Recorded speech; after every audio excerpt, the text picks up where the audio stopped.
যারা অহংকারী, যারা স্বৈরাচারী, যারা জালিম, আল্লাহ পাক তাদেরকে বলছেন, হে পৃথিবীর মানুষেরা, জেনেরা, যদি সম্ভব করতে পারো, আমার আইন ভালো লাগে না, আমার ইসলাম পছন্দ হয় না, আমার আলেম ভালো লাগে না, আমার কোরআন ভালো লাগে না, অবস্থা যদি এমনটি হয়, বেরিয়ে যাও, বেরিয়ে যাও।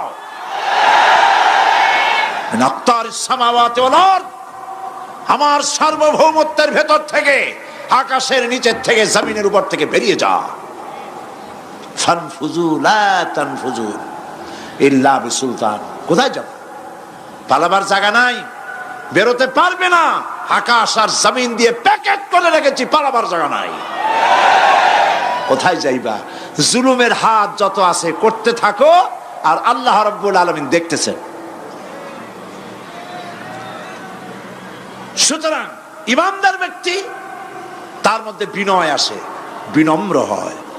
সে পয়সা করে আসে বলে অহংকার করে না, কারণ আল্লাহ বলেছেন, ওয়াল্লাহুল গানিয়্যু ওয়া আনতুমুল ফুকারা। আল্লাহ সাফ বলে দিয়েছেন, আল্লাহই হচ্ছেন কারো মুখাপেক্ষী নন, সম্পদশালী। আল্লাহর কোন সম্পদের অভাব নাই। ওয়া আনতুমুল ফুকারা, দুনিয়ায় তোমরা যা বাস করো সব ফকিরের গোষ্ঠী, কিচ্ছু নাই তোমাদের। তোমাদের জাতি খাইয়া শেষ করে ভালো, আর আমার কাছে যা আছে আমি শুধু দিতে থাকি, আর ভাণ্ড শুধু ভরাই থাকে, মোটেও খালি হয় না। সুবহানাল্লাহ। কাজী মোমেন বান্দা সে অর্থ এবং বিত্তের অহংকার করে না, বিদ্যার অহংকার করে না। অর্থ বিত্ত কত আছে তোমার, কয় টাকার মালিক? আল্লাহ যদি ইচ্ছে করেন, ব্রেনের ভিতরে যদি টিউমার ঢুকায় দেন, ব্রেনের একটা নার্ভ আর একটা নার্ভের সাথে জড়ায় দেবেন, জায়গা হবে কোথায়? হেমায়তপুর। হেমায়তপুর কোথায়? কাছেই, পাবনা। সুতরাং আল্লাহ পাক ইচ্ছে করলে এটা করে দিতে পারেন, পারেন না? খুব করতে পারেন। হার্টের ভেতরে ক্যান্সার দিয়ে দিতে পারেন, 14 গোষ্ঠী বিক্রি করলো, ডাক্তারের পয়সা হবে না, পারেন না আল্লাহ পাক? পারেন কি না? পারেন। সেই জন্য যত বড় ধনী হোক, পয়সার মালিক হোক, আল্লাহর উপর ঈমান আনলে পরে যে গুণটা হয়, সে অহংকারী হয় না, বিনয়ী হয়। আল্লাহ রাব্বুল আলামিন কোরআনে কারীমের ভিতরে বলে দিয়েছেন, লিল্লাহি মা ফিস সামাওয়াতি ওয়া মা ফিল আরদ। যারা সামান্য একটু রাজত্ব পাইয়া, ছোট্ট ছোট্ট একটা দেশের প্রেসিডেন্ট, প্রধানমন্ত্রী, কি হনুরে, এরকম একটা ভাব। আর্মি হাতে, বিডিআর হাতে, পুলিশ হাতে, যা খুশি তাই করি না। আল্লাহ পাক বলছেন, লিল্লাহি মা ফিস সামাওয়াতি ওয়া মা ফিল আরদ। আকাশ আর জমিনের একচ্ছত্র মালিকানা কার? চিল্লায় বলুন, আল্লাহ পাকের। সুতরাং তুমি মাতবাড়ি করিয়া কদ্দূর পারবা? বেশি দূর যেতে পারবে না। গ্রামে গোয়াল আছে, গরু রাখে যে জায়গায়, ওই জায়গাটার নাম কি? গোয়াল। গভীর রাত্রে গরুর মালিক শুনতে পাচ্ছে গোয়াল ঘরে খুব শব্দ হচ্ছে। রাখালকে ডেকে বলছে, দেখতো কি, কিসের শব্দ? কয় যে, দেখে এসে জবাব দিচ্ছে যে গোয়ালে যে 60টার শিং মোটা, তার গুতার চোটে ওই গোয়ালের মধ্যে যত গরু আছে কেউ টিকতে পারতেছে না, খালি গুতাইতেছে সমানে। মালিক কয় যে, দীর্ঘদিন থেকে দেখতেছি এটার গুতার চোটে সমস্ত গরুগুলি অস্থির হয়ে যাচ্ছে, যা একটা মোটা দড়ি দিয়া, খাট্ট একটা দড়ি দিয়া খুঁটির সাথে জড়াইয়ে বাঁধতে রাখ গলাটারে। মোটা একটা দড়ি দিয়া গলার সাথে, খুঁটির সাথে যদি বাঁধতে দেয়, এরপরে খালি ফোঁস করতে পারবে, গুতাইতে আর পারবে না।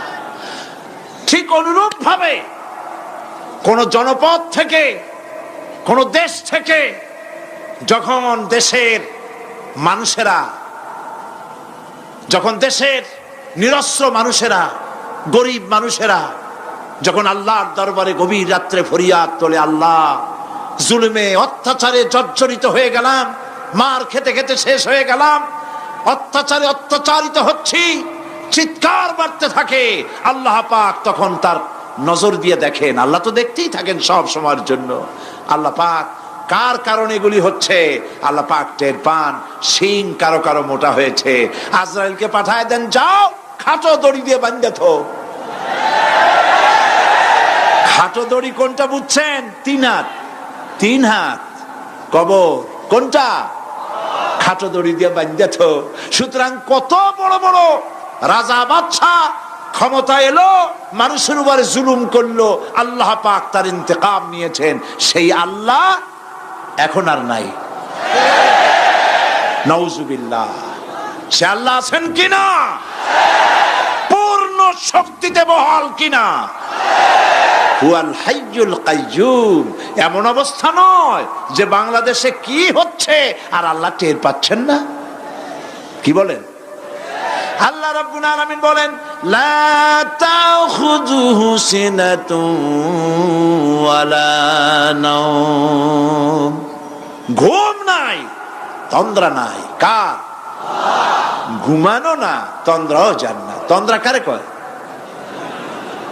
জি, ঝিমটি, জিমানি, যাই বলেন আপনারা বুঝে নিয়ে। ওই যে বসে বসে এরকম করে, আল্লাহ ওরকমও করেন না। ঘুমো নাই, তন্দ্রাও নাই।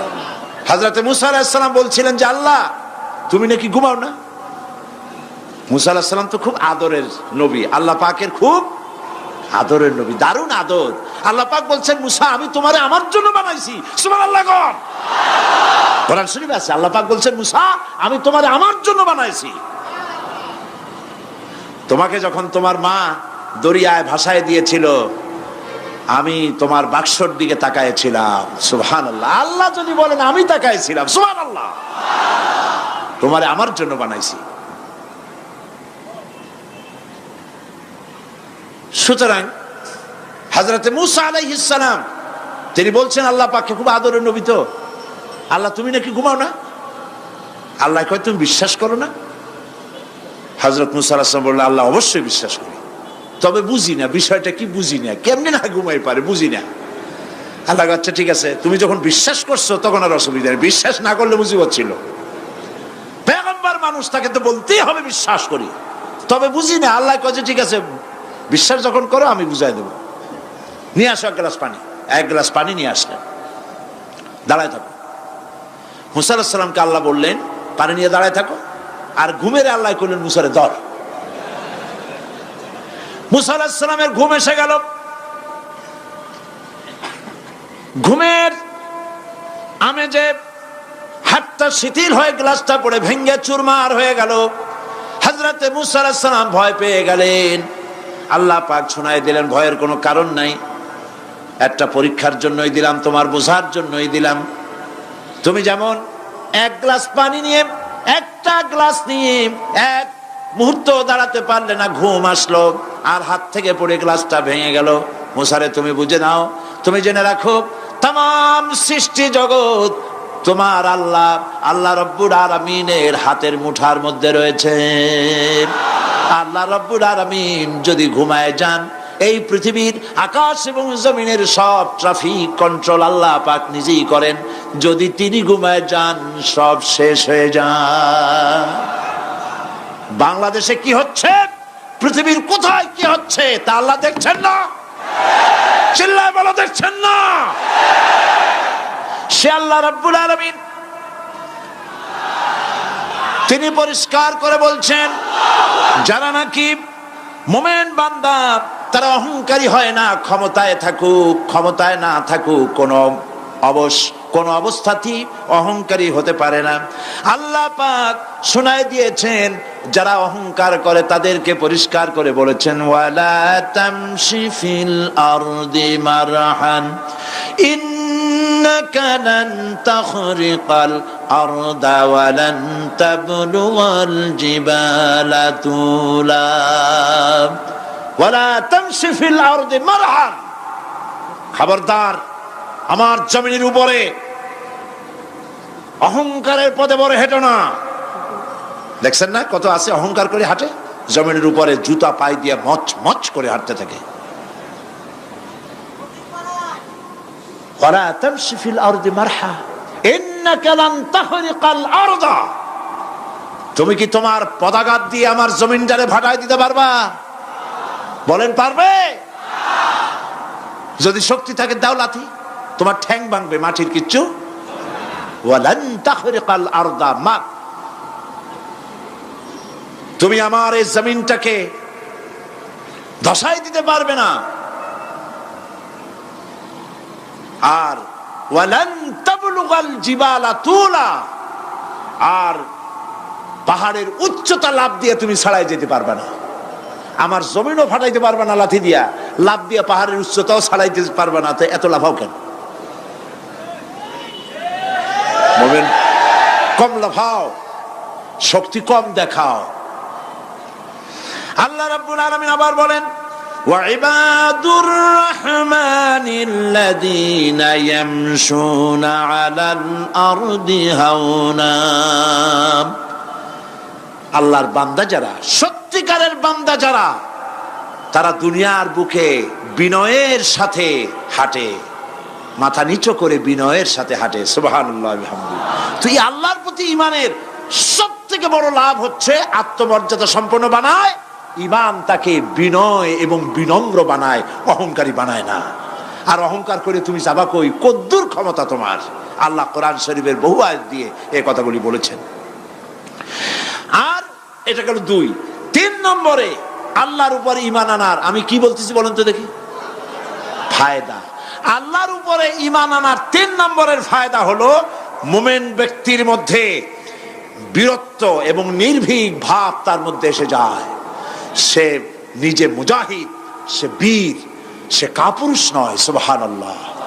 আল্লাহর উপর ঈমানের কারণে বীরত্ব এবং নির্ভীকতার প্রশিক্ষণ তার মধ্যে তৈরি হয়ে যায়। কারণ মানুষের সবচেয়ে বড় ভয় হলো মৌতের। বলেন তো দেখি বড় ভয় কিসের? বলেন সবাই। আর যারা বললেন না তারা, তাদের মৌতের কোনো ভয় নেই। মৌতের ভয় আছে কিনা? আছে। কিন্তু ভয় করে যাবেন কই? ভয় তো সেইটারে করা যায় যেটাকে ভয় করে এড়ানো যায়। এখন মৃত্যুকে ভয় করে আপনি কি এড়াইতে পারবেন? পারবেন? আল্লাহ পাক বলছেন মুমিন নির্ভীক হবে, বীরত্বে পরিপূর্ণ হবে, কাপুরুষ হবে না, মৌতের ভয়তে পালায়ে বেড়াবে না। আল্লাহ পাক বলছেন কুল ইন্নাল মাউতাল্লাযীনা তাফিরুনা মিনহু ফাইন্নাহু মুলাকীকুম। মরণ থেকে পালাও তুমি, মরণ তোমায় লইবে ঘিরি, যদিও সুদূর আকাশ পানে, লুকাও সেথায় লাগিয়ে সিঁড়ি। এ মহারোগের চিকিৎসক নাই, নাই সে ঔষধ জগতে, খুঁজিয়া কাতর হইলে কি হবে, পারিবে না তারে ফিরাতে। মৃত্যু যখন তোমার এসে যাবে, তোমাকে মৌতের হাত থেকে কেউ রেহাই দিতে পারবে না। মৃত্যু তোমার হবেই। সুতরাং মৌত যখন হবে তখন তাকে ভয় করে তো কোনো লাভ নাই। আর মৃত্যু কোথায় হবে, কখন হবে, আমরা কেউ জানি না। জানেন? ওয়ামা তাদরি নাফসুম বিআইয়ি আরদিন তামুত। কোন মাঠে, কোন ময়দানে কখন মৌত হবে কারো জানা নাই। এই গত নভেম্বর মাসের শেষ দিকে আমি লন্ডন সফর করেছিলাম। এক ভাইয়ের কাছে শুনলাম, আমি অবাক হয়ে গেলাম। তিনি পত্রিকায় দেখে আমাকে বলেছেন এক লোক 8 তলা থেকে 8 তলা বিল্ডিং এর ছাদের উপর পড়ে গেছে। 8 তলা বিল্ডিং এর ছাদের উপর থেকে পড়িয়া তার কিচ্ছু হয় না, হাত পাও ভাঙে নাই, মরেও নাই, খালি কিছু চামড়া টামড়া ছিঁড়ে গেছে। তাড়াতাড়ি অ্যাম্বুলেন্স আসছে, অ্যাম্বুলেন্সে তাকে নিয়ে গেছে, হসপিটালে নিয়ে যাবে চামড়াগুলো সেলাই করে দেওয়ার জন্য। অ্যাম্বুলেন্সে উঠাইয়া তাড়াতাড়ি অ্যাম্বুলেন্স আসছে। দরজা যেভাবে লাগাইছে দরজাটা ভালোভাবে লাগে নাই। দেখেন নাই মাইক্রোবাসে বা অ্যাম্বুলেন্সে অনেক সময় দরজা এরকম মারে, মারার পরে অনেক সময় লাগে না, যার জন্য ড্রাইভার বলে যে দরজাটা ভালো করে লাগায় নেন, ঠিক না? দরজাটা ভালো করে লাগে নাই। সামনে চলতে গিয়ে এই গাড়িটার ব্রেক কষতে হয়েছে ড্রাইভারের কোনো কারণে। যেই না ব্রেক কষেছে আর অমনি দরজা যেটা লাগছিল না ভালো করে, দরজাটা খুলে গেল। আর রুগীটা 8 তলা কাছে পড়ছিল, ওইটা ছিল পাশে, সে ছিটকে গিয়ে রাস্তায় পড়লো। আর একটা বাস সামনের থেকে এসে মাটিতে তাকে চ্যাপটা করে দিয়ে চলে গেল। শুনিয়া আমার মুখ থেকে বেরিয়ে গেল আল্লাহু আকবার। বলেন আল্লাহু আকবার। কি আল্লাহ পাকের কি প্রচন্ড ক্ষমতা, কি ইচ্ছা তার। মৃত্যুর জন্য সময়ও লাগবে, জায়গাও লাগবে, দুটো জিনিস এক হতে হবে। আল্লাহর যাকে যে মৃত্যু দিবেন, মৃত্যুর জন্য সময় এবং জায়গা দুটোর কম্বিনেশন হতে হবে। 8 তলা থেকে পড়বে ঠিক, কিন্তু মরবে না। আজরাইল অপেক্ষা করতেছে রাস্তায়, বাস আসবে যখন। 8 তলা থেকে পড়লো, অবিশ্বাস্য ভাবে লোকটা বেঁচে গেল। আর হসপিটালে তার যাওয়া হলো না। গাড়ির দরজা খুললো, রাস্তা দিয়ে পড়লো, আজরাইল দ্রুত তার কাম সেরে চলে গেল। সুতরাং মুমিন ব্যক্তি আল্লাহর উপর ঈমান আনার কারণে দুর্জয় মনোবল সৃষ্টি হয়। কাপুরুষ জীবনে কয়েকবার মরে। সাইকেলের টায়ার বাস্ট হয়েছে শুনে বেহুশ হয়। তারপরে ট্রাকের টায়ার বাস্ট হয়েছে শুনলে কানের তলা ফেটে যায়। বোম বাস্ট হয়েছে আওয়াজ শুনে হার্ট ফেল করে। পাতিশিয়ালের ডাক শুনলে কোনো হুশই থাকে না। এই হচ্ছে কাপুরুষদের কাজ। আর ইমানদার ব্যক্তি এগুলি পরোয়া করে না। তার জানা আছে যে আমার নির্ধারিত সময়ের এক মুহূর্ত আগে আমার মৌত হবে না। তো মৌত যখন আমার জন্য অবধারিত, দুনিয়ায় আসছি যখন, মৌত যখন হবেই, সেই মৌত বিড়ালের মতো হোক তা কি চান? পাতিশিয়ালের মতো হোক তা কি চান? আমি তো বলি যে বিড়ালের মতো 500 বছর বেঁচে থাকার কোনো লাভ নাই। সিংহের মতো 5 মিনিট বাঁচুন। মির্জাফরের মতো 50 বছর বেঁচে থাকায় লাভ নাই। খালিদ বিন ওলীদের মতো, সিরাজউদ্দৌলার মতো বেঁচে থাকুন।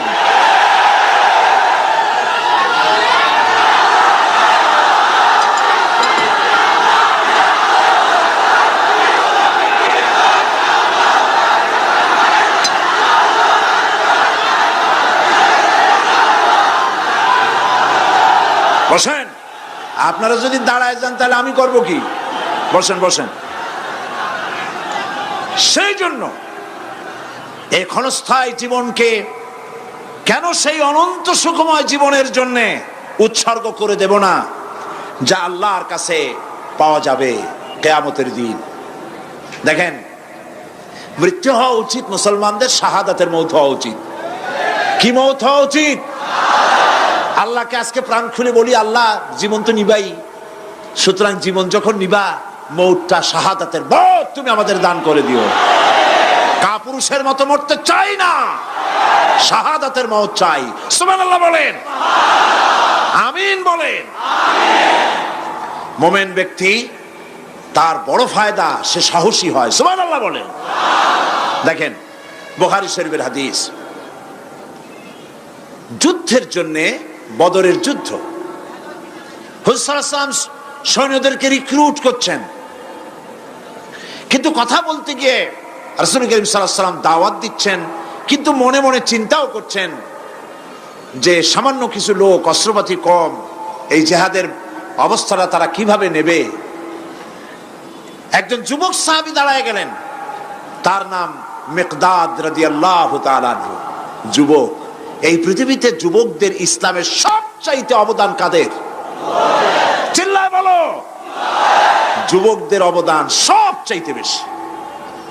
হযরত মিকদাদ রাদিয়াল্লাহু তাআলা আনহু তিনি দাঁড়ায় গেলেন, তিনি বললেন, ইমদি বিনা ইয়া রাসূলুল্লাহ হাইসুমা তাশা। হাদিস, হে রাসূল, আপনি আমাদেরকে নিয়ে চলুন। কত সৈন্য তারা আসতেছে, কত অস্ত্র নিয়ে আসতেছে, এটা আমাদের ভাববার বিষয় নয়।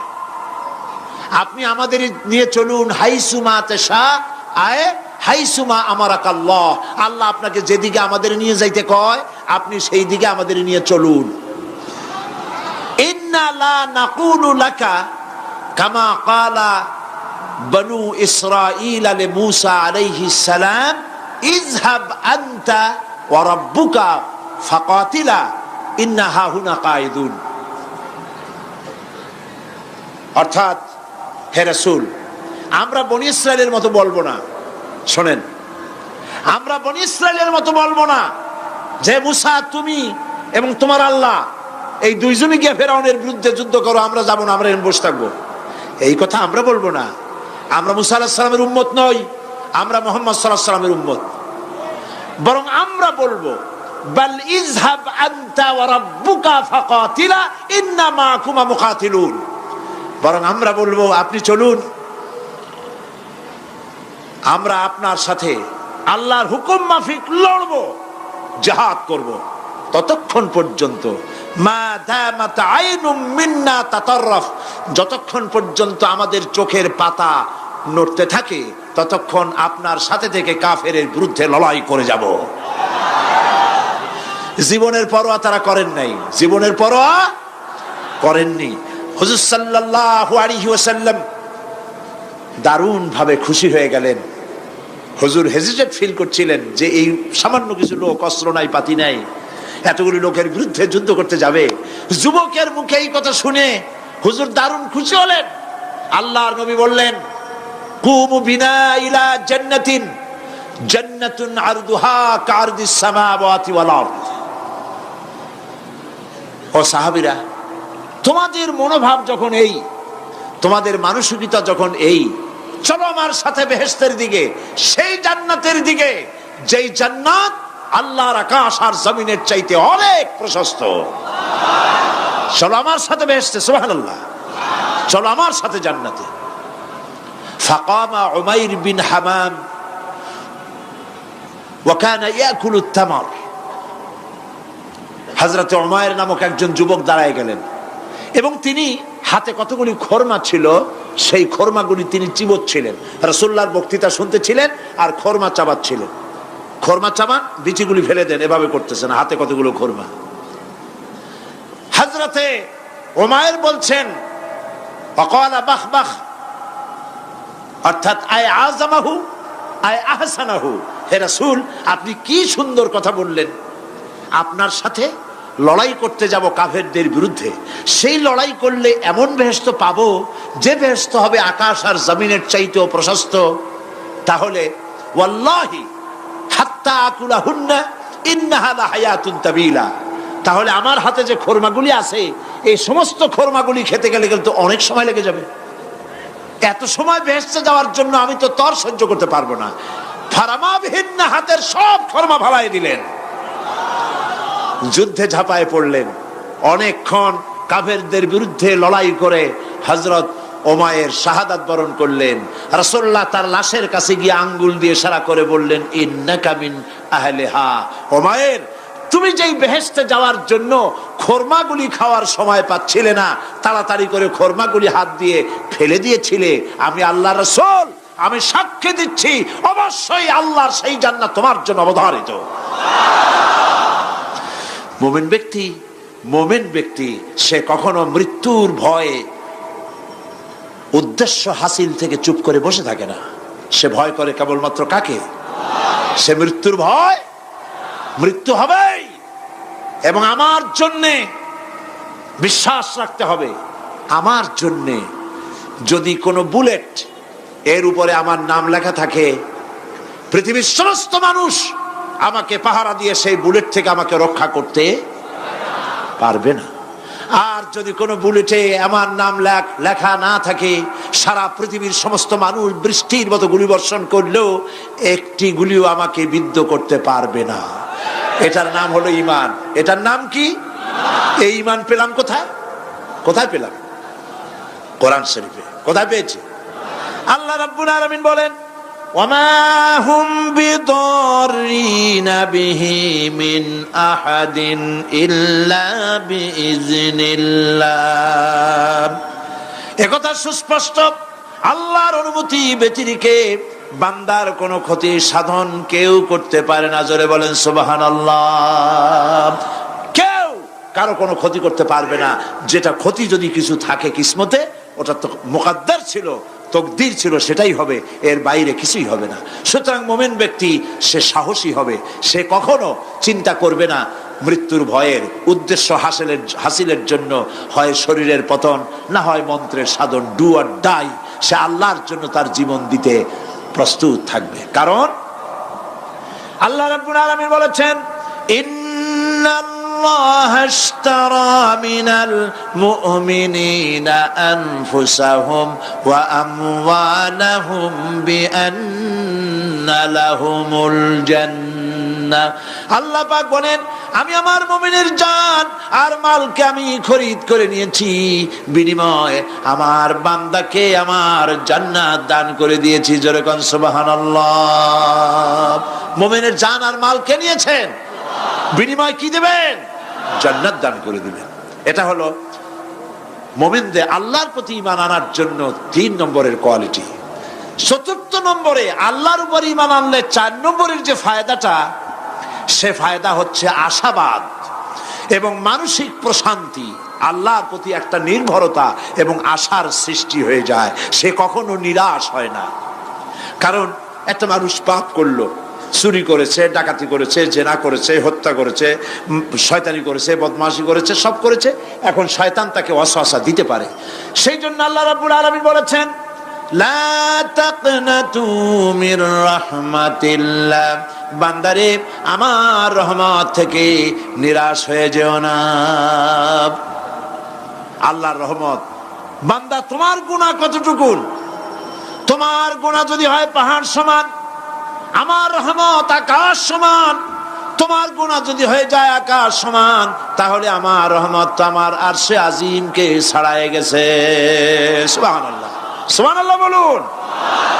সুতরাং মুমিন বান্দার এই আশা থাকে। গুনাহ মানুষে করেই, গুনাহ করা স্বাভাবিক। আল্লাহ পাক বলেছেন, যে ব্যক্তি গুনাহ করে আর এরপরে আমার কাছে মাফ চায়, আমি তাকে ক্ষমা করে দেই, মাফ করে দিই। সুবহানাল্লাহ। সুতরাং ইমানদার লোকদের আশা হয়, দুরারোগ্য ব্যাধি তাকে ধরেছে, সে হতাশ হবে না, মরে যাওয়ার জন্য প্রতীক্ষায় সে সময় গুনবে না, বরং তার মনের মধ্যে আশার সঞ্চার হবে, আমার রোগ আল্লাহ ভালো করে দিতে পারেন। পারেন না? আমাদের জাতির পিতা কি নাম কি? হযরত ইব্রাহিম আলাইহিস সালাম। কোরআন শরীফের ভিতরে তার কথা আল্লাহ পাক কোট করে দিয়েছেন। আমাদের জাতির পিতা হযরত ইব্রাহিম আলাইহিস সালাম বলেছেন, আল্লাযী খালাকানি ফাহুয়া ইয়াহদিন। আল্লাহ তিনি আমাকে সৃষ্টি করেছেন, তিনি আমাকে রাস্তা দেখান। ওয়াল্লাযী হুয়া ইউতঈমুনি ওয়া ইয়াসকিন। আর আমি যখন ক্ষুধার্ত হই তিনি আমাকে খাওয়ান, যখন তৃষ্ণার্ত হই তিনি আমাকে পান করান। ওয়াইদা মারিতু ফাহুয়া ইয়াশফিন। আর যখন আমি অসুস্থ হই, রোগাক্রান্ত হই, আল্লাহ রাব্বুল আলামিন তখন আমাকে রোগ মুক্ত করে দেন। সুবহানাল্লাহ। আমার অসুখ হলে কে রোগ মুক্ত করেন? সুতরাং দীর্ঘস্থায়ী কোনো রোগ হয়েছে, মুমিন হতাশ হবে না, মুমিন হতাশ হবে না। হতাশ হয় কেবলমাত্র কাফের। হতাশ হয় কে? মুমিন কখনো হতাশ হয় না।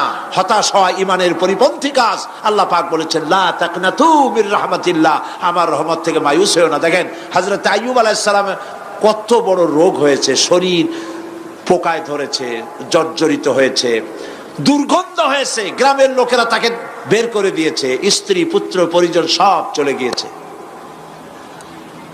এমনকি জিহ্বায় যখন পোকা ধরল, হযরত আইয়ুব আলাইহিস সালাম আল্লাহ রাব্বুল আলামিনের দরবারে ফরিয়াদ করলেন, আন্নী মাসসানিয়াদ-দুররু ওয়া আনতা আরহামুর রাহিমিন। আয় আল্লাহ, আমি অসুস্থ হয়ে পড়েছি, আমি রোগাক্রান্ত হয়েছি, আর তোমার নাম রহমান রহিম, তুমি আমাকে রোগ মুক্ত করো। হযরত আইয়ুব আলাইহিস সালাম আল্লাহর দরবারে ফরিয়াদ করলেন, রব্বুল আলামিন সারা শরীরে পোকায় জর্জরিত হয়ে গেছে, এখন আমার জিহ্বায় পোকা ধরেছে, মাবুদ গো আমি তোমার কাছে ফরিয়াদ করি, আমার জিহ্বায় পোকা দিও না, কারণ জিহ্বাটাও যদি নষ্ট হয়ে যায় তাহলে তোমার মতো আল্লাহর জিকির আমি কি দিয়া করব। হযরত আইয়ুব আলাইহিস সালাম আল্লাহ পাকের কাছে যখন এ ধরনের ফরিয়াদ জানালেন, রব্বুল আলামিন তাকে তার রোগ মুক্ত করে দিলেন, তার স্ত্রী পুত্র সব আল্লাহ রব্বুল আলামিন ফিরাইয়া দিলেন। সুবহানাল্লাহ। সুতরাং মুমিন ব্যক্তি, কোরআন শরীফে সব আছে, কোরআনের মতো শ্রেষ্ঠ ওয়াজের কিতাব পৃথিবীতে আর শুধু বোঝার দরকার। বিপদে, যত বড় বিপদ আসুক, কোন বিপদে মুমিন ধৈর্য হারাবে না। হযরত ইয়াকুব আলাইহিস সালামের ছেলে ইউসুফ আলাইহিস সালামকে যখন তিনি হারায় ফেললেন, তিনি অধৈর্য হয়ে গেছিলেন নাকি? অধৈর্য হন নাই। কারণ আমি আমার বক্তৃতার সূচনায় বলেছি, আমরা কল্যাণ বুঝি না, অকল্যাণও বুঝি না। কোন বিপদ আসতে পরে আমরা হয়রান হয়ে যাই, কিন্তু বিপদের মধ্যে কল্যাণ আছে আমরা তা বুঝতে পারি না। কথা বুঝে আসছে? হযরত ইউসুফ আলাইহিস সালামকে কুয়ার ভিতরে ফেলে দেওয়া হলো। 11 ভাই মনে করেছে কুয়ার ভিতরে ফেলে দিয়া ইউসুফ আলাইহিস সালামকে মেরে ফেললাম, কিন্তু তারা বোঝে নাই আসল কামটা কি হয়েছে। এটা তো কুয়া নয়, এটা একটা টানেল, এটা একটা সুড়ঙ্গ। একদিকে কেনান হলো তার এক মুখ, ওই সুড়ঙ্গের এক মুখ হলো কেনানে। কেনান ইউসুফ আলাইহিস সালামকে ফেলে দেওয়া হলো কুয়ার ভিতরে মারার জন্যে, কিন্তু আল্লাহ পাকের ইচ্ছা ইউসুফ আলাইহিস সালাম মরবে না। এই টানেলের অপর প্রান্ত মিশরের সিংহাসনের টানেলের এপার দিয়া ইউসুফ আলাইহিস সালামকে ঢুকালেন, অপর প্রান্তে মিশরের সিংহাসনে ইউসুফকে আল্লাহ বসায়া দিলেন। হযরত ইয়াকুব ছেলের জন্য অধৈর্য হলেন না। যখন তিনি খবর পেলেন ছেলে বাঘে খেয়ে ফেলেছে, তিনি তখন বলেছেন ফাসাবুরুন জামিলুন আসাল্লাহু আইয়াতিয়ানি বিহিম জামিআ ইন্নাহু হুয়াল আলিমুল হাকীম। ফাসাবরুন জামিল, আমি উত্তম ভাবে ধৈর্য ধারণ করলাম এবং আমি বিশ্বাস করি আল্লাহ রাব্বুল আলামিন আমার হারানো সবকিছু আমাকে ফিরিয়ে দিবেন। বহু বছর পর যখন হযরত ইউসুফ আলাইহিস সালাম প্রেসিডেন্ট হয়েছেন মিশরের, 11 ভাই গেল সেখানে সাহায্য আনার জন্য। সেই ঘটনা তো শোনাবো না, এমনি বলে যাচ্ছি। এরপরে তিনি তাদেরকে পরিচয় দিলেন, ওরা ভয় পেয়ে গেল। তিনি বললেন ভয়ের কোনো কারণ নাই, লা তাসরিবা আলাইকুমুল ইয়াউম, আজকে আমি কোনো প্রতিশোধ তোমাদের নেব না। সুবহানাল্লাহ। এর নাম পয়গম্বর, এর নাম কি? আল্লাহর নবী। আমি আজকে কোনো প্রতিশোধ তোমাদের নেব না, তোমরা যাও। পিতার অবস্থা তিনি জানলেন, কাঁদতে কাঁদতে পিতার চোখ দুটো নষ্ট হয়ে গেছে ইয়াকুব আলাইহিস সালাম। হযরত ইউসুফ আলাইহিস সালাম বললেন যাও। নিজের জামাটা খুললেন, গায়ের জামা খুলে বললেন ভাইরা আমার এই জামা নিয়ে যাও, আর আমার আব্বার চোখের উপরে এই জামাটা রেখে দিও। ছেলেরা যখন হযরত ইউসুফ আলাইহিস সালামের জামা নিয়ে মিশর থেকে রওনা করেছে, গল্প নয়, উপন্যাস নয়, আল্লাহ পাক এই কোরআন শরীফে সূরা ইউসুফে বলেছেন জামা নিয়ে মিশর থেকে রওনা করেছেন। কোথায় মিশর আর কোথায় কেনান? কেনানে বসে হযরত ইয়াকুব আলাইহিস সালাম বলছেন তোমরা যদি আমাকে মতিভ্রম পাগল যদি মনে না করো, তাহলে একটা কথা বলি, আমার নাকে এখন আমি ইউসুফের গন্ধ পেতেছি। তোমরা যদি আমাকে মতিভ্রম না করো, তাহলে আমি বলি আমি কিন্তু ইউসুফের গন্ধ পেতেছি। সুবহানাল্লাহ। হযরত ইউসুফ আলাইহিস সালামের জামা এনে ভাইরা যখন হযরত ইউসুফের চোখের উপরে রেখে দিলেন, হযরত ইয়াকুবের দুটো চোখ সাথে সাথে আল্লাহ ভালো করে দিলেন। ফাসাবরুন জামিল, ধৈর্য ধরো। ইমানদার ব্যক্তি আশার উপরে তার জীবন বাঁচে, কারণ যত বড় বিপদ আসুক না কেন আশ্রয় পাওয়ার একটা জায়গা আছে, তার নাম হলো আল্লাহ। নাম কি? বলেন আল্লাহ। সবাই বলেন আল্লাহ আল্লাহ আল্লাহ আল্লাহ। হযরত ইউনূস আলাইহিস সালাম মাছটাকে গিলে ফেলে দিল, মাছটাকে গিলে মাটির অতল তলদেশে চলে গেছে। এত বড় বিপদ পৃথিবীর কোন মানুষের হতে পারে নাকি? বলেন, কি বলেন? মাছের পেটের ভিতরে জানালা নাই, দরজা নাই, বেরোবার কোনো পথ নাই, মাছ গেছে পানির অতল তলদেশ। আল্লাহ পাক কোরআন শরীফের ভিতরে মানুষকে শোনান, আল্লাহ ওয়াজ করছেন। সুবহানাল্লাহ বলেন। আল্লাহ পৃথিবীর মানুষকে ওয়াজ করছেন, দুনিয়ার মানুষকে শোনান। আমার ইউনূস তো ধৈর্য হারা হয় নাই। ওয়াযান্নুন ইয যাহাবা মুগাদিবান ফাযান্না আন লান নাকদিরা আলাইহি ফানাদা ফিয-যুলুমাতি আল্লা ইলাহা ইল্লা আনতা সুবহানাকা ইন্নী কুনতু মিনাজ জালিমিন। ফানাদা ফিয-যুলুমাত, জমায়ে কাসির, ত্রিবিধ অন্ধকারের ভেতর থেকে হযরত ইউনূস আলাইহিস সালাম চিৎকার মারলেন। মাছের পেটের অন্ধকার, পানির অন্ধকার, রাতের অন্ধকার, ত্রিবিধ অন্ধকারের ভেতর দিয়ে মাছের পেটের মধ্য দিয়ে ইউনূস আলাইহিস সালাম চিৎকার মারলেন। অধৈর্য হন নাই, হার্ট ফেল করেন নাই। তিনি বলছেন, পড়েন আমার সাথে, লা ইলাহা ইল্লা আনতা সুবহানাকা ইন্নী কুনতু মিনাজ জালিমিন। তুমি ছাড়া কোনো ইলাহ নাই, কোনো পোষ্য নাই, মাবুদ নাই। তোমার পবিত্রতা ঘোষণা করছি, আমি জালিমদের অন্তর্ভুক্ত হয়ে গেছি। ইউনূস আলাইহিস সালাম যখন কাঁদতেছিলেন, আল্লাহ রাব্বুল আলামিন সেই কান্না শুনেছিলেন কিনা বলেন? শুনছিলেন কিনা? শুনতে পেয়েছিলেন কিনা? পানির ভিতরে কেউ শোনে নাই, মাছের পেটের ভিতরে ইউনূস আলাইহিস সালাম কিভাবে চিৎকার করছেন, মাছের পেটের ভিতরের আওয়াজ পানির ভিতরে কেউ শোনে নাই, জমিনের কেউ শোনে নাই, অন্তরিক্ষে কেউ শোনে নাই, সাত আকাশের ভিতরে কেউ শোনে নাই, কিন্তু আরশে আজিমের মালিক আল্লাহ রব্বুল আলামিন শুনতে পেয়েছেন। সঙ্গে সঙ্গে রব্বুল আলামিন জবাব দিলেন, ফাস্তাজাবনা লাহু ওয়া নাজ্জাইনাহু মিনাল গাম্মি ওয়া কাযালিকা নুনজিল মুমিনিন।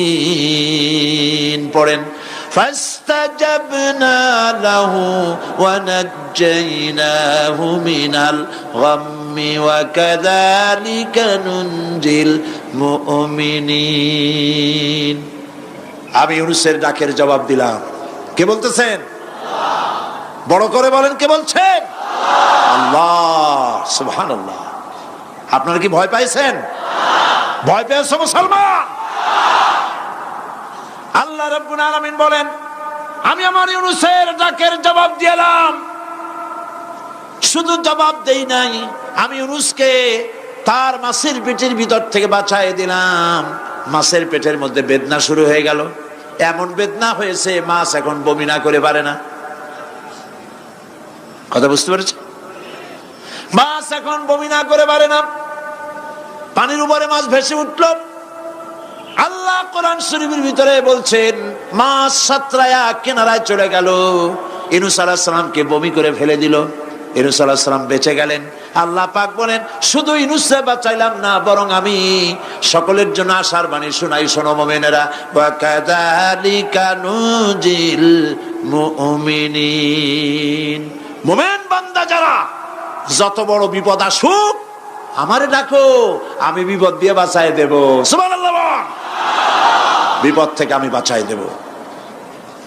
আল্লাহ পাক বলেছেন, ফাইন্না মাআল উসরি ইউসরান, ইন্না মাআল উসরি ইউসরা। জেনে রাখো, দুঃখ এবং কষ্টের পরে রয়েছে সুযোগ সুবিধা, আর অসচ্ছলতার সাথে রয়েছে উদার সচ্ছলতা। যত বড় বিপদ আসছে, এই বিপদের পরে আল্লাহ পাক তার গোলামদের উপরে রহমত নাজিল করবেন ইনশাআল্লাহ। সুতরাং ঈমানদার লোকেরা, তাদেরকে আল্লাহ পাক বলছেন, কোনো ভয় নাই, কোনো চিন্তা নাই, যত বড় বিপদে পড়ো আমারে ডাকো, আমি ডাকের সাড়া দিয়ে দেব। সবাই আল্লাহরে ডাকেন, সুবহানাল্লাহ ওয়ালহামদুলিল্লাহ লা ইলাহা ইল্লাল্লাহ। জোরে পড়েন, সুবহানাল্লাহ ওয়ালহামদুলিল্লাহ লা ইলাহা ইল্লাল্লাহ, সুবহানাল্লাহ ওয়ালহামদুলিল্লাহ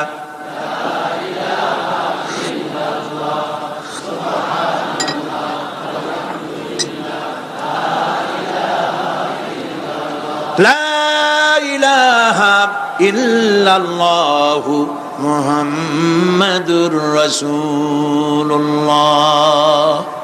আল্লাহর উপর ঈমান আনলে যত ফায়দা হয়, এত ফায়দা দুনিয়ায় কোথাও নাই। সুবহানাল্লাহ। আল্লাহর উপর ঈমান আনার ৫ম নম্বরের ফায়দা কয়টা বলছি? 5টা বলছি। আপনাদের অসুবিধা হচ্ছে নাকি? তাড়াতাড়ি শেষ করতেছে।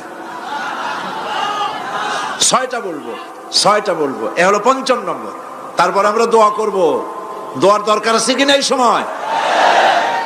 ৫ম নম্বরে আল্লাহর উপরে ঈমান আনলে পরে আরেকটি বড় ফায়দা, সেটা হলো কঠিন এবং কঠোর বিপদে আল্লাহ পাক তার মধ্যে অবিচলতার এবং ধৈর্য ধরার তৌফিক দিয়ে দেন। সুবহানাল্লাহ। যত বড় বিপদ আসুক, সেই বিপদে মুসিবতে আল্লাহ পাক মুমিনদেরকে আল্লাহর উপরে নির্ভরতা শিখায় দেন। সুবহানাল্লাহ। কারণ মুমিনদের জানা আছে যে ইমানদারদের বিপদ নতুন কিছু নয়, একেবারে আদম আলাইহিস সালাম থেকে শুরু হয়ে আসছে। ঠিক কিনা? আদম আলাইহিস সালামের বিপদ হয় নাই? আদম আলাইহিস সালামের বিপদ কি? শয়তান। তার বিপদ কি? শয়তান ছিল বিপদ। প্রত্যেক নবীর সময়ই মানুষেরা নবীদের কষ্ট দিছে, দেয় নাই? বিশ্বকবি ইকবাল বলেছেন, সতীজা কা রহা है अजल से ताइम रोज, सतीजा का रहा है अजल से ताइम रोज, चरागे मुस्तफा भी से शरारे बुलहबीस। আবহমান কাল থেকে শুরু করে মুহাম্মদ সাল্লাল্লাহু আলাইহি ওয়াসাল্লামের চারাগকে, নূরকে, ঈমানকে, ইসলামকে নিভায় দেওয়ার জন্য আবু জাহেলের গোষ্ঠীরা চিরকাল চেষ্টা করেছে। সব চেষ্টা কর্পূরের মতো উড়ে গেছে, মুহাম্মদ সাল্লাল্লাহু আলাইহি ওয়াসাল্লামের চারাগ টিম টিম করে জ্বলতে রয়েছে।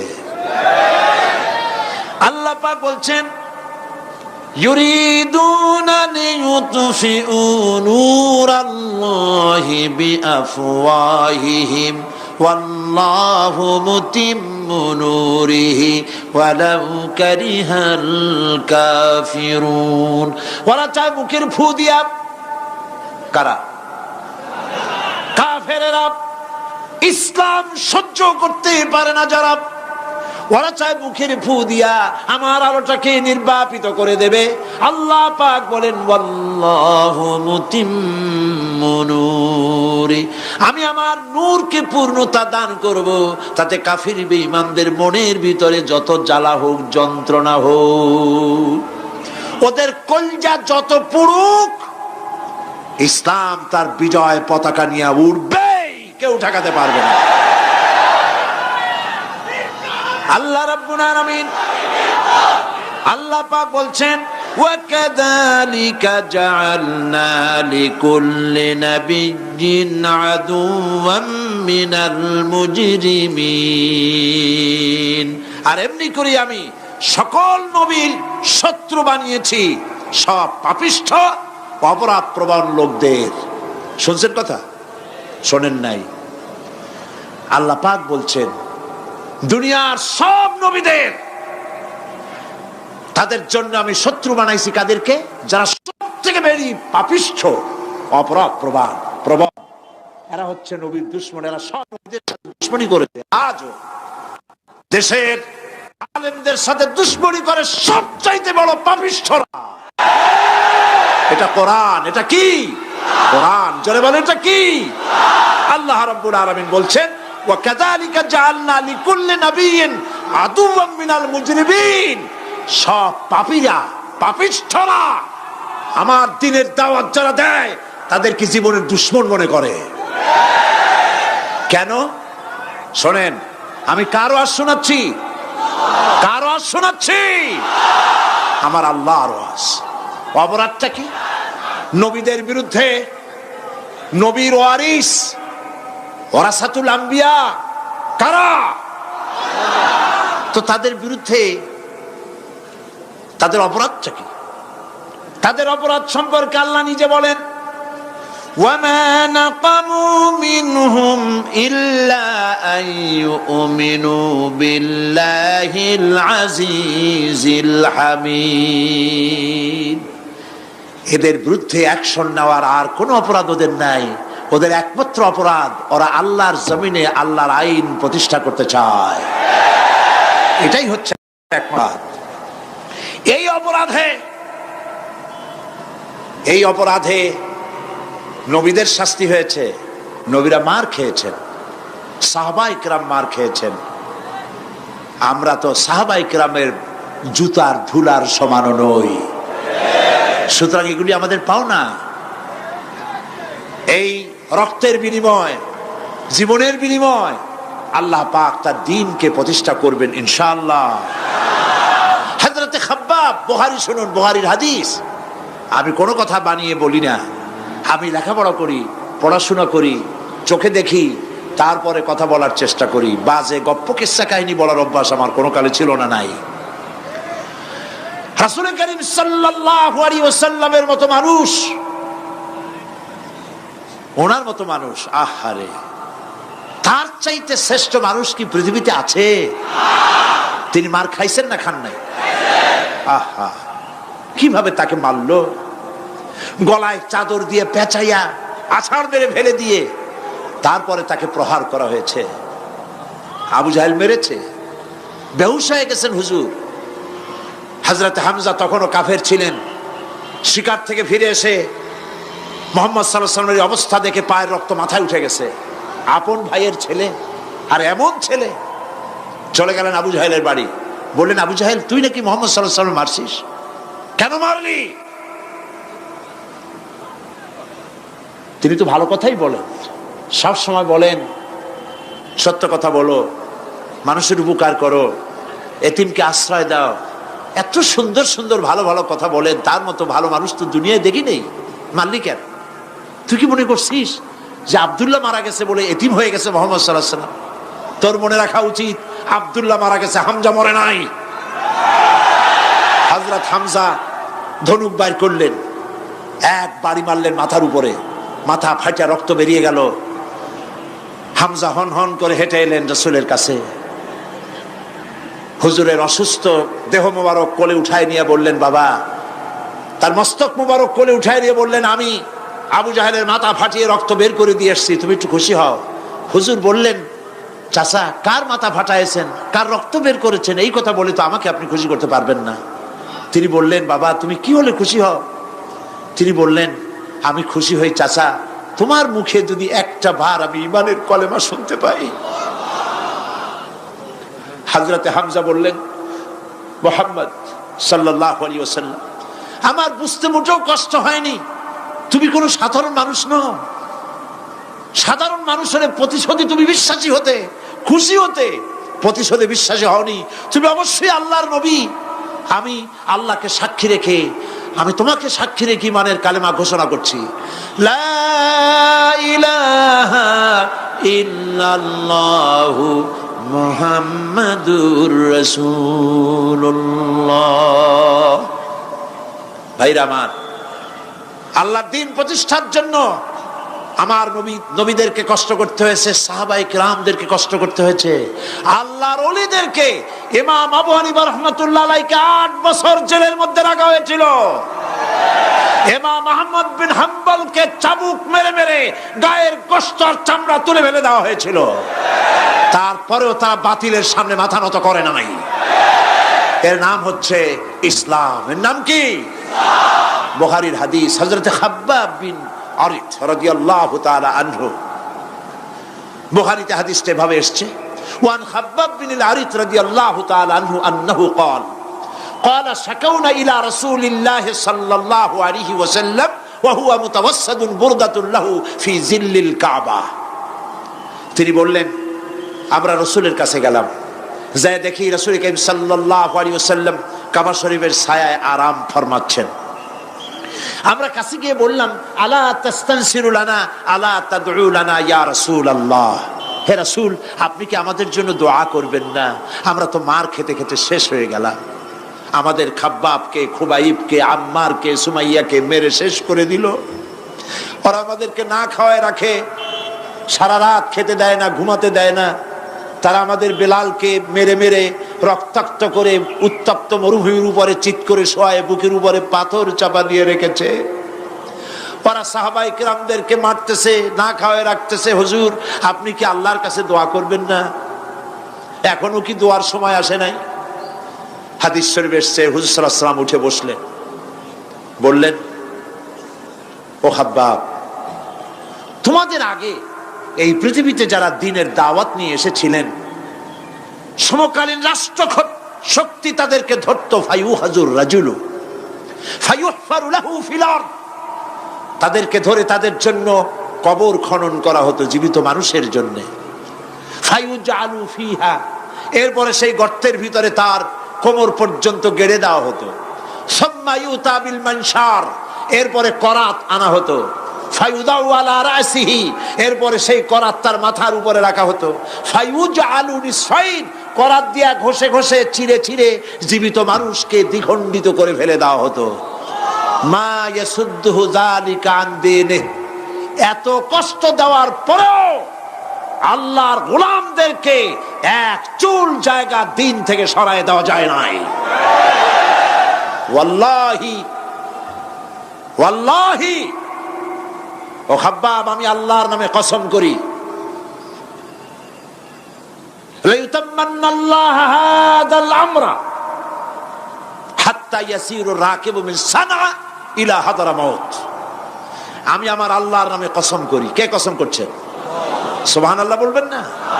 রাসূলুল্লাহ কসম করছেন, আমি কসম করি আল্লাহর, সেদিন বেশি দূরে নয় যেদিন ইয়েমেনের রাজধানী সানা থেকে শুরু করে হাজরামাউত পর্যন্ত হাজার হাজার মাইল সওদাগরেরা তাদের পণ্য নিয়ে, মহিলারা তাদের সৌন্দর্যের পসরা নিয়ে একাকিনী অথবা দলবদ্ধভাবে যাতায়াত করবে মরুভূমির উপর দিয়ে। লা ইয়াখাফু ইল্লাল্লাহ, আল্লাহ ছাড়া তাদের অন্তঃকরণে কোনো ভয় থাকবে না। ওয়ালাকিন্নাকুম তাস্তাজিলুন, তোমরা বড্ড তাড়াহুড়ো করছো, অপেক্ষা করো, সেরকম সময় আসবে। রাসূল করিম সাল্লাল্লাহু আলাইহি সাল্লাম সেরকমের সময় দিতে পেরেছিলেন নাকি পারেন নাই? পেরেছিলেন কিনা? সেজন্য রক্ত দিতে হয়েছে, সেজন্য মার খেতে হয়েছে, সেজন্য জেলে যেতে হয়েছে। রাসূল করিম সাল্লাল্লাহু আলাইহি সাল্লামকে, জেল তো নতুন কিছু নয়। ইউসুফ আলাইহিস সালাম জেলে থাকেন নাই? জেলে থাকেন নাই? থেকেছে। রাসূল করিম সাল্লাল্লাহু আলাইহি সাল্লাম জেলে ছিলেন না? সেই জেল এরকমের দেওয়ালে ঘেরা জেল নয়, পাহাড়ে ঘেরা, চতুর্দিক থেকে পাহাড়ে ঘেরা শিয়াবে আবি তালেব 3 বছর। কতদিন? টানা 3 বছর রাসূল, তার সাহাবী, তাদের স্ত্রীরা, বাচ্চা বাচ্চা ছেলেপেলেরা 3 বছরের মধ্যে সরকার ঘোষণা করেছে এদের সঙ্গে কথা বলবে না, বাজার ঘাটে যেতে পারবে না, কেনা বেচা করতে পারবে না, সামাজিক বয়কট, সামাজিকভাবে বয়কট করে রেখেছে। সাথে যা ছিল খাবারগুলি শেষ হয়ে গেছে, তারপরে উট ছিল, ভেড়া ছিল, খাইয়ে শেষ হয়ে গেছে। এরপরে যখন কিছু নাই, উটের চামড়া ভিজায়া ভিজাইয়া, শুকনা চামড়া ভিজায় খেয়েছে। যুবকেরা ক্ষুধার যন্ত্রণায় বাবলা গাছের পাতাগুলি চাবায়ে খাইতে গিয়া কাটা ফুটে জিহ্বা থেকে রক্ত পড়েছে। বাচ্চা ছেলেপেলেগুলি মায়ের বুকে দুধ পায় নাই, না পায়া বাচ্চারা চিৎকার করে উঠেছে। এই চিৎকার, ক্ষুধার জ্বালার এই চিৎকারের আওয়াজ শুনে কাফেরেরা চতুর্দিকে অট্ট হাসিতে ফেটে পড়েছে। সুতরাং জেল জুলুম মুসলমানদের জন্য, আলেমদের জন্য, পীর বুজুর্গদের জন্য নতুন কিছু নয়। এই জুলম, এই অত্যাচারের পরেই আল্লাহ পাকের দ্বীন কায়েম হয়েছিল মদিনায়। রাসূলুল্লাহ বলেছিলেন, খায়রুল কুরুনি কারনি, সর্বশ্রেষ্ঠ যুগ আমার যুগ। বন্ধুগণ, আল্লাহর উপরে ঈমান আনলে মানুষের ভিতরে এ ধরনের অবিচলতা আসে, বিপদে ধৈর্য ধরার হিম্মত পয়দা হয়ে যায়। সুবহানাল্লাহ বলো। মুসা আলাইহিস সালাম কে? মুসা আলাইহিস সালাম কোরআন ওয়াজ করতেছে। সুবহানাল্লাহ বলে। গল্প করতেছি না কোরআন শোনাচ্ছি? গল্প করতেছি না হাদিস শোনাচ্ছি? আল্লাহ রাব্বুল আলামিন বলেন, ফিরআউন মুসা আলাইহিস সালামকে চতুর্দিক থেকে, 3 দিক থেকে ঘেরাও করেছে। একদিকে দরিয়া, 3 দিকে ফিরআউনের সৈন্যরা। কোরআন শরীফে ঘটনা এভাবে তুলতেছে, ফালাম্মা তারাআল জামআন ক্বালা আসহাবু মূসা ইন্না লামুদরাকুন। মুসা আলাইহিস সালামের সাথীরা বলছেন, হে মুসা, আমরা তো পাকড়াও হয়ে গেছি, পালাবার কোনো পথ নাই, মরছি। মুসা আলাইহিস সালাম ভয় পাইছিলেন নাকি? ঈমান কারে বলে? হযরত হযরত মুসা আলাইহিস সালাম বললেন, কাল্লা ইন্না মা'য়া রাব্বি সায়াহদিন। নিশ্চয়ই নয়, অবশ্যই নয়, রব্বি সায়াহদিন, আমার প্রভু অবশ্যই, সিন দিয়ে বোঝানো হচ্ছে অবশ্যই আমার রব আমার জন্য রাস্তা করে দেবেন। এর নাম ঈমান। সুবহানাল্লাহ বলেন। এর নাম ঈমান। চতুর্দিক থেকে বিপদ ঘনীভূত, বেরোবার কোন রাস্তা নাই। ওর মধ্য দিয়ে ওমাইয়াত্তাকিল্লাহা ইয়াজআল লাহু মাখরাজা, কোন রাস্তা নাই, চতুর্দিকে অন্ধকার। এরপরে যদি বান্দা আমার উপরে ভয় করে, আমাকে ভালোবাসে, আমাকে ভয় করে, সবর ইখতিয়ার করে, অন্ধকারের ভেতর থেকে নিশ্ছিদ্র অন্ধকারের ভেতর দিয়ে আলোর রশ্মি বের করে মুমিনদের যাওয়ার জন্য রাস্তা করে দেব। মুসা আলাইহিস সালাম বললেন, ভয় পাইও না, আল্লাহ আমাদের পথ তৈরি করে দিবেন। আল্লাহ রাব্বুল আলামিন হযরত মুসা আলাইহিস সালামকে বললেন, হাতের লাঠি দিয়া দরিয়ার উপরে আঘাত করো। মুসা আলাইহিস সালাম আঘাত করলেন। রাস্তা দরকার ছিল একটার। মুসা আলাইহিস সালামের এক আঘাতে রব্বুল আলামিন দরিয়ার ভিতরে মুসা আলাইহিস সালাম এবং তার সাথী সঙ্গীদের পারাপারের জন্য 12টা রাস্তা পয়দা করে দিলেন। গল্প না কোরআন। রাস্তা তৈরি হয়ে গেল 12টা, সব পার হয়ে গেল। ফেরাউন তার দলবল নিয়ে আসছে।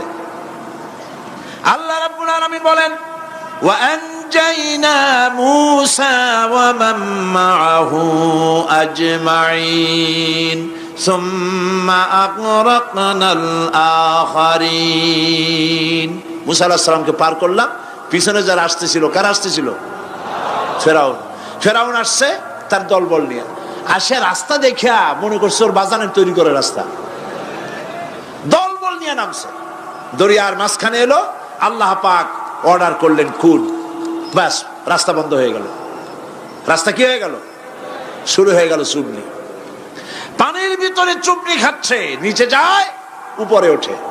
পানি খাইতে খাইতে পেট পটকা মাছের মতো এরকম মোটা হয়ে গেছে। ডুবে ডুবে সব মরছে। এখন ফেরাউন একা, কেউ নাই। ফেরাউন একা। ফেরাউন পানির ভিতরে চুবনি খেতে খেতে তুমানের ভিতর থেকে নাক একটু জাগায় আর বলে, আমানতু আন্নাহু লা ইলাহা ইল্লাল্লাযী আমানাত বিহি বানু ইসরাঈল। ও আল্লাহ, তুমি ছাড়া কোনো ইলাহ নাই। আমি ঈমান আনলাম ওই আল্লাহর উপরে। বনি ইসরাঈল ঈমান আনছে যার উপরে। কাজী বনি ইসরাঈলদের পার করে দিয়েছো, আমারও পার করো। আল্লাহ তুমি রক্ষা করো। আমি তো মুসলমান। ওয়া আনা মিনাল মুসলিমিন। আমি তো মুসলমান, কলেমা পড়লাম, তারপরও চুবাও কেন? আল্লাহ রাব্বুল আলামিন বলেন, আল আন, এখন وَقَدْ عَصَيْتَ قَبْلُ وَكُنْتَ مِنَ الْمُفْسِدِينَ। এখন ঈমান আনতেছ, আর এর পূর্বে আমার দিন যারা জমিনে প্রতিষ্ঠিত করতে চেয়েছে তাদেরকে জেল দিয়েছো, জুলুম করেছো, অত্যাচার করেছো। আজ তোমাকে ছাড়বো না। তোমাকে শুধু মারবই না, আলিয়াউমা নুনাজ্জিকা বিবাদানিক, আলিয়াউমা নুনাজ্জিকা বিবাদানিক, আমি তোরে শুধু মারবই না। কে বলতেছেন? জোরে বলেন, কে বলতেছেন? আমি তোরে শুধু মারবই না, আলিয়াউমা নুনাজ্জিকা বিবাদানিক, আমি তোর শরীরটারে বাঁচায় দেব। তোর শরীর পানিতে পচবে না, পোকায় খাবে না, মাটিতে পচাবে না। তোরে আমি শুটকি বানায় রাখবো কিয়ামত পর্যন্ত। দুনিয়ায় যত ফেরাউন আর ফেরাউনের বাচ্চারা আসে, তোরে দেখে যেন তারা ইতিহাস স্মরণ করে। আল্লাহ রাব্বুল আলামিন কোরআনে কারীমের মধ্যে পরিষ্কার করে মানুষদেরকে বুঝায় দিয়েছেন, আল্লাহর উপর ঈমান আনলে পরে তার হিম্মত বেড়ে যায়, মনের বল বেড়ে যায়। সুবহানাল্লাহ। হযরত রাসূল করিম সাল্লাল্লাহু আলাইহি ওয়াসাল্লাম কাফের বেঈমানেরা চতুর্দিক থেকে বাড়ি ঘেরাও করে রেখেছে, পালাবার কোনো পথ নাই। ঘুমেছিলেন তিনি। জিবরাইল এসে বলেন, ইয়া রাসূলুল্লাহ, ঘুমের থেকে জাগুন, আল্লাহ আপনাকে সালাম বলেছেন আর আপনাকে হিজরত করার জন্য মদিনায় আল্লাহর অর্ডার করেছেন। বাড়ির চতুর্দিকে কাফেররা তরবারি নিয়ে দাঁড়ানো। নবীজি ঘুমের থেকে জেগে হযরত আলীকে ডেকে বলেন, আলী রে, আমার বিছানায় আমার চাদর মুড়ি দিয়া ঘুমায় থাকো, আল্লাহ আমাকে অর্ডার করেছেন, আমি মদিনায় চললাম। হযরত আলী হুজুরের দিকে তাকায় বলেন, ইয়া রাসূলুল্লাহ, আপনার বিছানায় আপনার চাদর মুড়ি দিয়ে আমি ঘুমায় থাকবো, সকালবেলায় কাফের বেঈমানেরা এই ঘরের মধ্যে প্রবেশ করে আপনার কম্বলের নিচে আমারে দেখে তারা মোহাম্মদ মনে করে আমারই তারা কেটে কেটে টুকরা টুকরা করে দেবে। আমার কোনো আপত্তি নাই, কোনো ভয় নাই, কোনো চিন্তা নাই, কোনো দুঃখ নাই, বরং আমার মনের মধ্যে এটাই তৃপ্তি হবে যে আমি আলীর জীবনের বিনিময়ে আল্লাহর নবী দুনিয়ায় বেঁচে থাকেন। নবীজি ঘরের থেকে বেরোলেন, চতুর্দিকে দেখেন কাফের বেঈমানেরা দাঁড়ানো, শত শত কাফের, হাতে তরবারি। হুজুর সাল্লাল্লাহু আলাইহি ওয়াসাল্লাম এক মুষ্টি বালু হাতে নিলেন, এক মুঠো বালু হাতে নিয়ে ফু দিয়া বালুগুলো ছেড়ে দিলেন। ঘরের চতুর্দিকে যত কাফের ছিল সবগুলির চোখের মধ্যে বালি ঢুকে গেছে। চোখের মধ্যে যদি বালি ঢোকে তাহলে কি মজা লাগে না? দুই হাত দিয়া সমানে ঘষা শুরু করছে কাফেরেরা, দুই চোখ আঙ্গুল দিয়া ঘষাঘষি করছে। এই ফাঁক দিয়া নবীজি বেরিয়ে গেলেন, একটা কাফেরও দেখে নাই নবী কোথায় গেলে। আল্লাহ পাক পরবর্তী সময়ে নবীজিকে শোনায় দিলেন, ওয়ামা রামাইতা ইয রামাইতা ওয়ালাকিন্নাল্লাহ রামা। নবী, আপনি নিক্ষেপ করেন নাই যখন আপনি নিক্ষেপ করছিলেন, আপনি তো শুধু ধুলাগুলো ধরে এমনি ছাড়ছেন। ঘরের চতুর্দিকে সমস্ত কাফেরদের চোখে বালি পৌঁছে দেওয়ার দায়িত্ব আমার কুদরত গ্রহণ করেছিল। নবীজি হযরত আবু বকরের বাড়িতে এলেন, দরজায় দাঁড়িয়ে নক করেছেন, ভেতর থেকে আওয়াজ এলো। হুজুর বললেন, ইয়া আবু বকর। হযরত আবু বকর পিছন থেকে দরজার মধ্য থেকে ঘরের মধ্য থেকে জবাব দিলেন, লাব্বাইকা ওয়া সাদাইকা ইয়া রাসূলুল্লাহ। হুজুর প্রশ্ন করলেন, আবু বকর, গভীর রাত্রে জিবরাইল আমারে ঘুম থেকে জাগাইলো, তোমারে জাগাইলো কে? এক ডাকে উঠলা কেমনে? হযরত আবু বকর বলেন, ইয়া রাসূলুল্লাহ, আপনি আমারে নিয়ে হিজরত করবেন বলেছিলেন, আমি চিন্তা করেছি না জানি কত রাত্রে নবীজি আসেন, আর আমার দরজায় দাঁড়ায়া নবীজি আমারে ডাকবেন, আমি থাকবো শুয়া, বেয়াদবি হয়ে যাবে। এই জন্য বিছানায় না ঘুমায়া আপনার পবিত্র জবানের ডাক শোনার জন্য এত রাত ধরে এই দরজার সঙ্গে দাঁড়ায়া দাঁড়ায়া ঘুমাইতেছিলাম। নবীজি হযরত আবু বকর রাদিয়াল্লাহু তাআলা আনহুকে সঙ্গে করে নিয়া মদিনার পথ পরিহার করে মেসফালার মধ্য দিয়ে যারা হজে গেছেন দেখে আসছেন, মেসফালা জাবালে কেদোয়া, মেসফালার উপর দিয়া জাবালে কেদোয়ার উপর দিয়া আরো একটা পাহাড় পাড়ি দিয়া জাবালে সুরে চলে গেলেন। সন্ধ্যা হয়ে গেল, ফজর হয়ে কি বলে ফজরে রক্ত হয়ে গেল। হযরত আবু বকর বলেন, ইয়া রাসূলুল্লাহ, পালাবার উপায় নাই, ধরা পড়ে যাব, তাড়াতাড়ি চলেন গুহার মধ্যে ঢুকি। তবে পাহাড়ে গুহা, সাপ থাকতে পারে, বিচ্ছু থাকতে পারে, আমি আগে ঢুকি, কোনো বিপদ হয় আমার উপরে হয়ে যাক, আল্লাহর নবী সুস্থ থাকুক। হযরত আবু বকর কি মহব্বত, নিজের জীবনের চাইতে রাসূলের মহব্বত বেশি, সুবহানাল্লাহ। এই জন্য নবীজি বলেছেন, ও আমার সাহাবীরা, तमाम পৃথিবীর সমস্ত মুমিনের ঈমান যদি এক পাল্লায় রাখা হয় আর একা আবু বকরের ঈমানটা যদি আরেক পাল্লায় রাখা হয়, তোমরা দেখতে পাবে तमाम পৃথিবীর মুমিনের ঈমানের তুলনায় একা আবু বকরের ঈমানের পাল্লাটা ভারী হয়ে গেছে। হযরত আবু বকর গুহা সাফ করে হুজুরকে ডাকলেন, হুজুর ভিতরে ঢুকলেন, বলেন, আবু বকর, সারা রাতের একটা বিরাট অংশ হাঁটছি, পাহাড় বেয়েছি, কষ্ট হয়েছে, তুমি একটু বসো, তোমার উরুর উপরে মাথা রেখে আমি একটু ঘুমায় যাই। হুজুর ঘুমায় গেলেন। হযরত আবু বকর লক্ষ্য করলেন গুহার গায়ে অনেকগুলি ছিদ্র, এই ছিদ্র দিয়া বড় বড় সাপ বেরোতে পারে, বিচ্ছু বেরোতে পারে, পাহাড়ে কি বেরোয় ভয় পেলেন তিনি জামা ছিঁড়ে ছিঁড়ে, চাদর ছিঁড়ে ছিঁড়ে গর্তগুলি বন্ধ করতে লাগলেন। একটা কয়েকটা গর্ত বন্ধ করা গেল না, কাপড় শেষ। এবার তিনি নিজের পা দিয়া গর্ত বন্ধ করে বসে আছেন। বিষধর এক সাপ বহু চেষ্টা করেছে বেরোবার, কোন পথ না পেয়ে ছিদ্র পথে বেরিয়ে এসে হযরত আবু বকরের পায়ের উপরে দংশন করেছে। হযরত আবু বকর বিষের যন্ত্রণায় চোখ দিয়ে পানি পড়ছে। চোখের পানি দেখে রাসূলুল্লাহ ঘুম ভেঙে গেল। ঘুম ভেঙে হুজুর দেখেন হযরত আবু বকরের চোখে পানি। হযরত রাসূল জিজ্ঞেস করেন, আবু বকর কাঁদো কেন? বাড়ির কথা মনে পড়লো নাকি? বউ বাচ্চার কথা মনে পড়লো নাকি? কাঁদো কেন? হযরত আবু বকর বলেন, ইয়া রাসূলুল্লাহ, যেই দিন কালেমা পড়ে ঈমান এনেছি সেদিন থেকে আমার জীবন, আমার স্ত্রী পুত্র পরিজনের চাইতে, আমার জীবনের চাইতে আপনাকে বেশি ভালোবাসি। হুজুর বলেন, কাঁদো কেন? হযরত আবু বকর সাপের দংশনের কথা বললেন, যন্ত্রণায় কাঁদতেছি। হুজুর মুখ থেকে একটুখানি থুতু মোবারক বার করে দংশিত জায়গায় লাগাই দিলেন, যন্ত্রণা বন্ধ হয়ে গেল। হযরত রাসূল বলেন, আবু বকর, যখনই দংশন করেছিল আমারে উঠাও নাই কেন? তোমারটা তো কষ্ট করা লাগতো না। হযরত আবু বকর বলেন, ইয়া রাসূলুল্লাহ, সাপের বিষের দংশনের যন্ত্রণায় কষ্ট করেছি, আমার কলিজাটা যদি জ্বলে পুড়ে জর্জরিত হয়ে যেত, রাসূলুল্লাহ আরাম ফরমাচ্ছিলেন, আমি সেই আরামে বিঘ্ন ঘটাতে পারতাম না। ইত্তাবসারে কাফির বেঈমানেরা খুঁজতে খুঁজতে, বুখারী শরীফের হাদিসে এসেছে, ওই গুহার কাছে এসে গেছে। এখন কেউ বলে একজন বলে এরই মধ্যে আছে, আর একজন বলে নাই।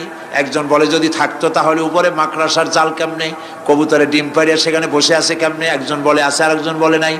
হযরত আবু বকর বলেন, হুজুর ভয় পেয়ে গেছি, আমরা তো ধরা পড়ে যাব। হযরত আবু বকর রীতিমতো ভয়তে কেঁদে ফেলে দিলেন। আল্লাহর নবী হযরত আবু বকরকে এই বিরাট বিপদের মধ্যে, এমন গুহা, বসলে পরে মাথা দেখা যায়, শুয়ে হাঁটু উঁচু করলে হাঁটু দেখা যায়, স্বল্প পরিসর, অগভীর ছোট্ট গুহা, আমরা ধরা পড়ে গেছি, উপায় নাই। আল্লাহর নবী হযরত আবু বকরকে কি বলি সান্ত্বনা দিয়েছিলেন, কোরআন শরীফে আল্লাহ পাক তা উঠায় দিয়েছেন। ইযহুমা ফিল গার ইয ইয়াকুলু লিসাহিবিহি লা তাহজান ইন্নাল্লাহা মা'ানা। ও আমার সাথী, ভয় পেও না, আমরা মাইনরিটি নই, আমরাই মেজরিটি, কারণ আল্লাহ রাব্বুল আলামিন আমাদের সাথে আছেন। রব্বানা তাকাব্বাল মিন্না ইন্নাকা আনতাস সামিউল আলিম ওয়া তুব আলাইনা ইন্নাকা আনতাত তাওয়াবুর রহিম। সুবহান রাব্বিকা রাব্বিল ইজ্জাতি আম্মা ইয়াসিফুন ওয়া সালামুন আলাল মুরসালিন ওয়ালহামদুলিল্লাহি রাব্বিল আলামিন। ওয়াজআল আখিরা কালিমাতিনা ইনদাল মাউত লা ইলাহা ইল্লাল্লাহু মুহাম্মাদুর রাসূলুল্লাহ। আসসালামু আলাইকুম ওয়া রাহমাতুল্লাহ।